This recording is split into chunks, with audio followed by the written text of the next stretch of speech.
Hey everyone, welcome to our channel. In today's video, we'll learn how to install Git on Windows 11, install Git on Windows Easy tutorial.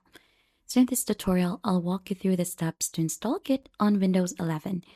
Git is a version control system used by developers to track changes in code and collaborate on projects. So let's get started with the installation and initial setup.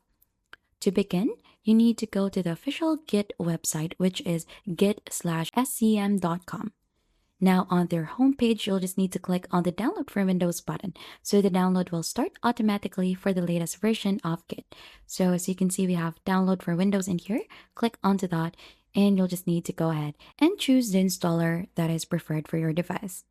So we have here the latest one. You'll just have to click onto that and it will be automatically downloaded onto your system. So we're just gonna wait for the installation to be done. Now, right after you have downloaded that, just go ahead and open the file folder for that so that we could proceed onto installing it onto your system.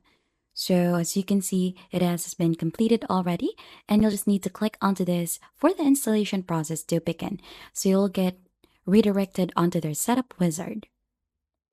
Now onto this part, you'll just need to go ahead and follow the installation instructions in there. Just click onto next and you could also read through the details for that. And right after, you'll just need to wait for the installation to be done. Now, right after that, just make sure to click onto the checkbox for launch Git Bash so that it would be automatically launched once you're done with it. So as you can see, it has opened the Git Bash already. And to verify the installation in the Git Bash terminal, type the following command to verify the installation. So you should see the version of Git that you have installed, confirming that Git was successfully installed onto your system. And now you have successfully installed Git on Windows 11 and configured the basic. You can now start using Git for version control, collaborating with others, and managing your code projects efficiently. If you found this tutorial helpful, then don't forget to hit the like, subscribe, and we'll see you on to our next video.